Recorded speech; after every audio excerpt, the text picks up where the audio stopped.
Hello and welcome to Just One More Watch. As a YouTube content creator, I now spend a lot of my time creating content for YouTube, but I spend as much time as I possibly can looking at other people's content. There are now no shortage of fantastic watch review channels in this space, all competing for a little bit of your time. There are a number of great channels that have cropped up over the last 12 months, and it's fascinating to watch how other people do it. They bring their own personalities, their own presentation styles, their own reviewing pitches to essentially the same task. So I'm always amazed when I come across a reviewer that doesn't take the packaging off the watches, that doesn't peel off all the stickers. It suggests to me anyway a serious lack of respect both for the product and for the viewer. It suggests that watches are just being churned through the channel without the due consideration and attention that they truly deserve. So today I thought I'd go one step further.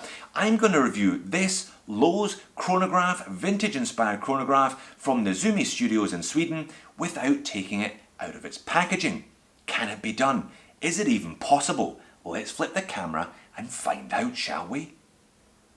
So here is the watch then, or rather the watch box, and as mentioned this is the LOEWS chronograph from the Zumi Studios out of Stockholm, Sweden. Zumi was started by a vintage car enthusiast called David in 2011 and have been making a range of vintage inspired retro looking timepieces since then. Those include the Baleen Diver, the Voiture, the Corbeau, and this one today that I'm going to be reviewing, the LOEWS. And as you can see, we've got a nice vintage inspired chrono here, a tachymeter, a nice clean dial, comprehensive pushers there, and we've got a leather racing strap. Let's have a look at the dimensions and specifications then.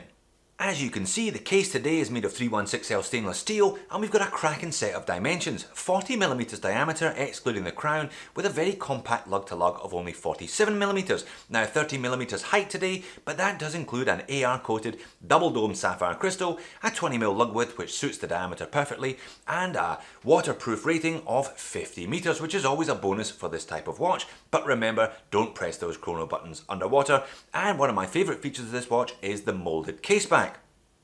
All right, Jody, joke's over. You can't do a watch review without taking the watch out of its box, bloody obviously. Even if the packaging is pretty fantastic, that was the reason I decided upon this particularly comedic style of review today.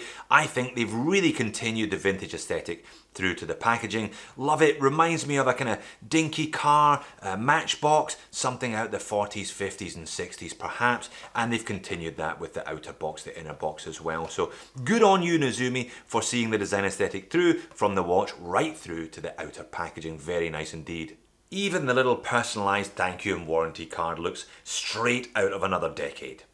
As does the watch itself. I think they've got it right today in terms of the colour schemes. These are available in different colours, but I love this cream dial with the black chrono wheels offset nicely by a kind of vintage style racing leather strap with a little bit of white stitching there. Comes together very nicely.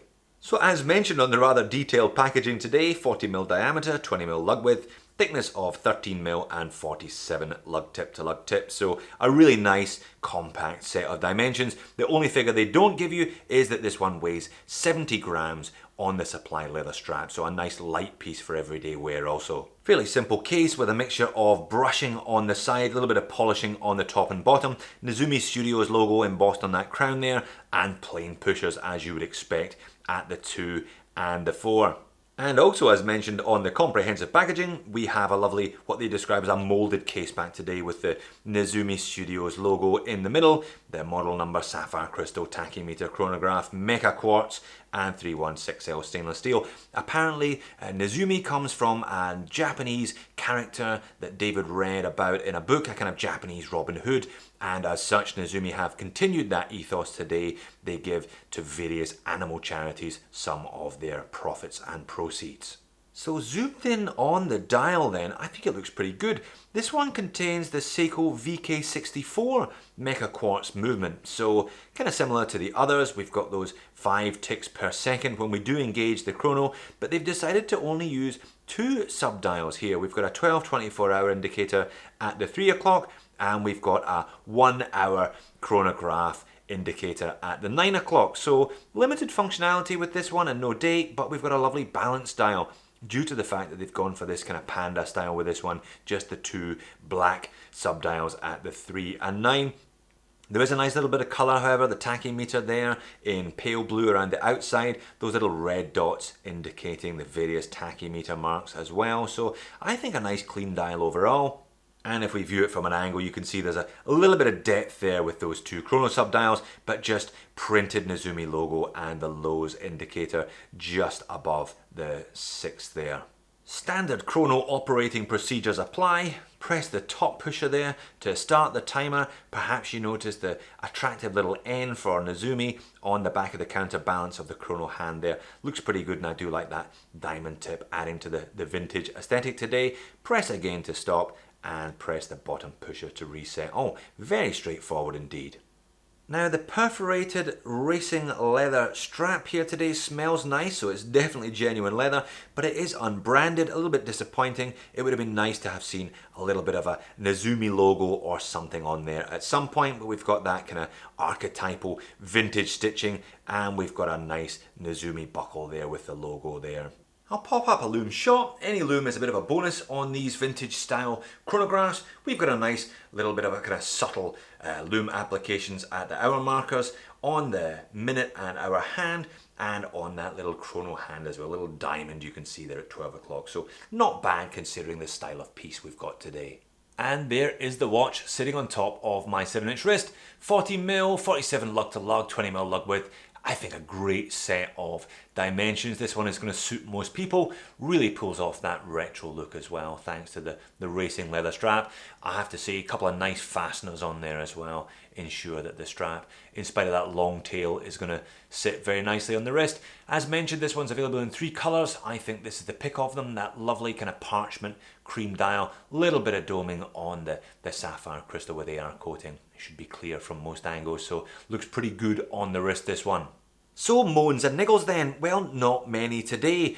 I think this is a really nicely designed watch. I really appreciate that they have continued and considered that vintage aesthetic from the dial, the pushers, the case back, the strap, right through to the inner outer packaging, even to the warranty card today. My only gripe then with the Nezumi LOEWS is the price. And what is the price? Well, it's €399 if you're buying it from within the EU, €360 if you're buying it from overseas. That equates to over $410 at the current exchange rate. I've reviewed a number of these Seiko Mecha Quartz chronographs, the kind of vintage racing inspired timepieces. I really like them. They're a very appealing subcategory all of their own, but my main gripe with all of them has been I feel they're a little bit overpriced in terms of what you actually get for the money. I would be far happier recommending this one closer to $300, but I guess if you like the style, then I think you can buy this one with confidence. It's a very well resolved looking little watch. So there you have it. Of course, it isn't possible to conduct a comprehensive review of a timepiece without taking it out of its box, or indeed without peeling all those little stickers off and actually giving the watch a decent run for its money. I like this one, great styling, love that perforated racing strap, great set of compact dimensions at 40mm, 47, 20mm lug width as well. My only issue with this Nezumi and most of the other vintage inspired Mecha Quartz chronograph that I've come across on the channel so far is the price. $400 is quite a fair amount of cash for that set of specifications. Thanks for watching, see you in the next video where I promise to peel all the stickers off everything as always.